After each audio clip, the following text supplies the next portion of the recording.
Hey, fellow guys in Katimivik. Listen, this is Brian Bertrim, and this is my video market report on kind of what's been going on in Katimivik right now. It's the Easter long weekend, and I put this together for you guys. I just wanted to kind of go through a little bit. So always I start with, let's just look at the total number of homes on the market. Now, I've logged into the MLS, and my MLS is recording here. You're going to kind of go with me here. So essentially, there's currently 45 homes on sale right now in Katimivik, and out of that there's quite a few conditionally sold homes, and so they range in price everywhere from, let's just kind of do the market range here, literally range in price looks like from here's 29 Young. I don't know sure what that's all about, but 29 Young is 1.6 million, literally all the way down to 147,000, and that's a condo on Tangay. But let's kind of take a look. Hey, I'm curious, what's 1.6 million in terms of this Young Road property? Got to take a look at that. So what is that all about? Fabulous opportunity. Own this stunning custom bungalow and fully finished walkout lower, completely landscaped. Wow, they're asking a lot for it, but I don't think it's worth that.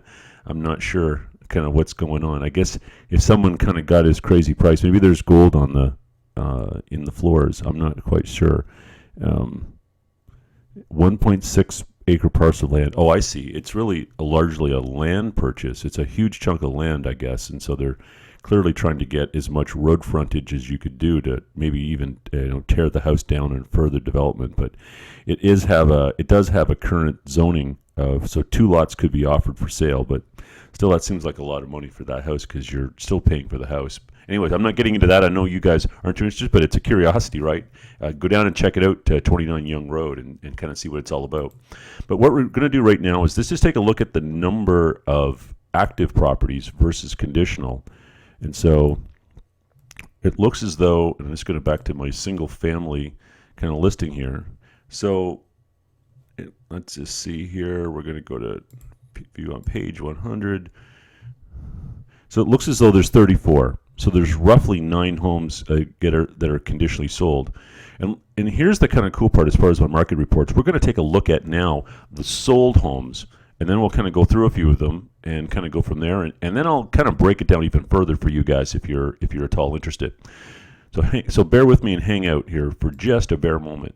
So we're now going to go and we're going to see the sold homes, but we want to see the sold homes literally in the last.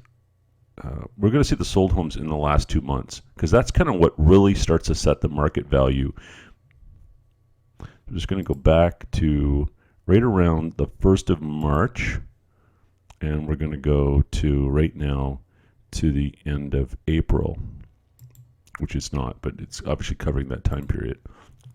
So that's saying that there's 26 homes that sold. So now what I'm going to do is just going to break that down from, we're going to just see residential and go through the residential first, then I'll come back. If you guys own a condo or interested in a condo, we'll touch that very quickly. So we'll touch on that very quickly. So these lower prices, I'm not quite sure what they are. They look like, oh, I see. We're out of Katimivik here. Excuse me. Bear with me for just a moment. We're going to type in 9002 is the MLS indicator for Katimivik. So that's a little better. So I was going to say that's a lot of properties. So we're looking at anything, and we're going to now dive into a few of them and kind of see where things are at. And then later I can kind of do some comparison pricing to this time last year. But so here's a property at 57 Robarts, $285,000. So it looks as though it's a townhome on Robarts Crescent. Now these are freeholds. So freehold town, looks like it sold $285,000. It actually sold February 1st, which is kind of interesting. I thought it kind of only went back a month, but regardless, it sold for $285,000. If you have a home in that area, if you want to kind of see the map and kind of where things are at, we'll kind of go through there. But we're just going to kind of jump through some of the solds here. You see some snow on the ground because a lot of these, were back at the first of the year. This is the list date, excuse me, that when they actually sold It looks like it's closing on the 25th of April, but it actually firmed up on the end of March. So, but we can see that we're going to actually see the sold price, because that's kind of what really starts to count. So, sold price 285.5, asking 289.9. So down $4,000, sold in 15 days. Here's another one, 107 Jackman Terrace, listing price 289.9, sold at actually 290. So it's sold $1,000 over asking, but it's sold in 35 days. So just because you see days on market at 35 days and it actually got an over asking price, lots of times, number one, the market's just waking up in this time frame. It actually hasn't even it actually firmed up on April the 7th, so it's just closed a week or so back. It closes on the 27th of May, and it actually sold on the 7th of April. So just a week ago or so that it sold. So the market's now. So just because we saw 35 days, it's kind of, if you really started tracking the market almost from the 1st of April, that's when things start to really heat up. So literally, you could sort of think that it sold in 7 days. So 73 Robarts, we'll take a look at this. 73 Robarts, it's closing in June. Final price was 285.5, and asking was 289.9. So things are getting asking. That's what you really got to look at here. I mean, for thinking that you're getting $4,000 off, that's just, in my mind, that's almost asking price. The fact is that buyer wants a little bit of a deal, seller gives them a bone, it sells. Now, it actually was 140 days on market, but again, things really kick into play when the 1st of April kind of comes around. So here's another one at 9 Peterson. Asking price was $294. Selling price was $290. So again, $4,000 off. 17 days on market. It's closing the 5th of May. Everything looks like it's getting asking. Now, under 300,000 is a really hot marketplace, right? It's a high affordability. You're getting a lot of home for $300,000, or just under. Asking price $314, $314.9. It got $900 over. Selling price, days on market was 5 days. So, and it's just about to close. So, again, you can tell that the market's certainly holding its own, and right now it absolutely is. 324.9, 322, 329.8, 328. $1,000 off. And 337, 328. So this one's a little under by 10, but it was 10 days on market. Maybe it was a little bit overpriced. Somebody kind of pushed their pricing here a little bit. Now, mind you, it's a single family though, so it's detached. Yeah, detached two-story. So you're getting a detached two-story for under, in this case, for $328,000. Excuse me, $328,500 to be specific. And let's see here, 364.9. 360, again, $4,000 off. So now we're getting closer to the $400,000 range, and these are always a little more interesting. 369, 364,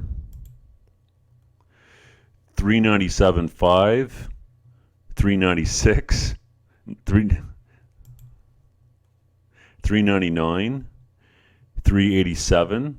Now this was what? This was 28 Hayward. Again, it really comes down to what type of improvements these homes have made and different things like this. But Hayward's is a really nice street. They're older properties. They were typically built in mid 80s. And let's see what size of lot this one has. Narrow lot really. It's only 20 feet by 90. It's a semi-detached. That's why I was going to say it sounds pretty narrow for a detached house. This is detached. So 399.9 actually. And selling price is $405. Now, what was the date on this? The date on this is actually firmed up in March, 16 days on market, and it's closing in June. So this is pretty typical. We're seeing like this level of close. So you're actually seeing $6,000 over asking home. So it may have even went to multiple offers. It likely did in that type of time frame. 434.9, 423. 15 McMillan, 439.9. It's selling at 443. Yeah, so actually, again, an over asking house. Pretty amazing that we're seeing that type of over asking. Again, sold in 11 days. So it's always, it likely received multiple offers, and I suspect that it came into multiple offers closer to obviously the end of the days on market. So it's amazing that you think it didn't get multiple offers day one, but it took 6 or 7 days for it to percolate out there, and magically the realtor, was able to, get those extra dollars out of it. 449.9, beautiful little house. I know this one at 51 Katimivik. If you own it, you kind of did well if you kind of bought it. And 437. So 449, 437, beautiful house. 469.9. This is 8 Curran. And 463. So, doing amazingly well in terms of some of these houses. Let's see what else we got. There's a few more. We're going to getting higher prices, so if you do own a single family that's going to get into this price range. So here was 13 Bird. The asking price was 474.9, and the selling price was 464.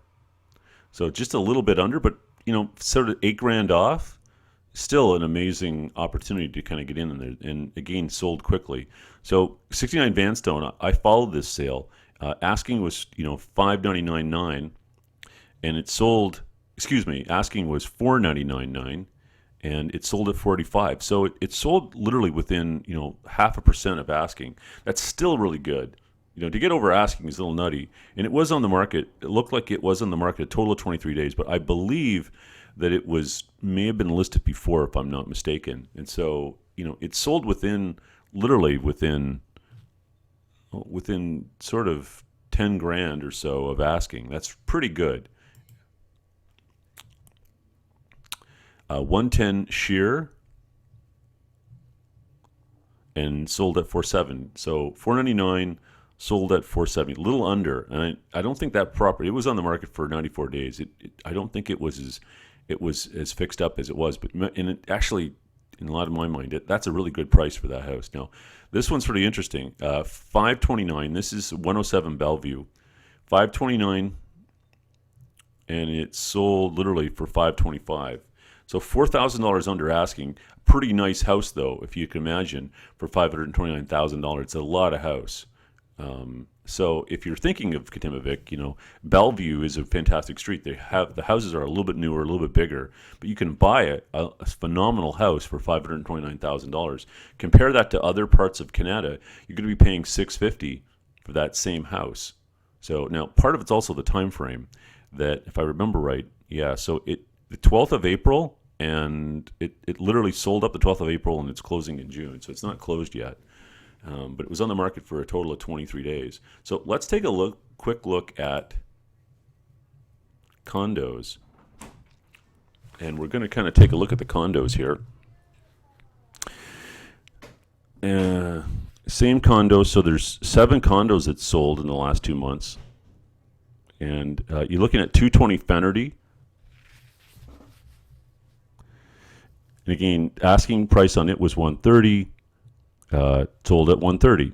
Now that was one of the lowest houses I think in that neighborhood. So 139, 139. So everybody's getting asking, even on Fennerty, if it's under $150,000. Now this is 1706 Tangay. Asking was 161.9. Sold at 155. So Tangay's getting some good value actually. On the market for 69 days, but it just sold recently. 25 Bearing. 179.9 and 178. So a couple $1,000s under asking. That's pretty good for condos. 192 excuse me. So that's a 193 and 190. So $3,000 under asking on the market for 297 days. That's a long time, but it just shows you that this market is really warming up. 130 Clarkson, asking price was 207. 195 was the actual selling price. 238 Clarkson, little nicer property, 232. And that's it for the current homes that have sold. There's quite a few homes on the market in there that are just now conditionally sold. I think there's 7 of them. So what's the market overall? And I've kind of stretched this out a little bit. Katimivik is doing extremely well right now. If you're thinking of getting your home in the market, I'm saying that if it's priced in the, average price is sort of in the $400,000 range, give or take, we can do a good job, and it's worth your time to do it right and get on the market right. Ideally, you want to get it in the market within the next month, though, if you can, because right now, I think, is the hot part of the market. Where it's going to level off to as we get into the later part of the spring, I'm not sure. Anyways, that's Brian Bertram. That's your very quick update in terms of what's going on in Katimivik. I'll talk to you guys soon.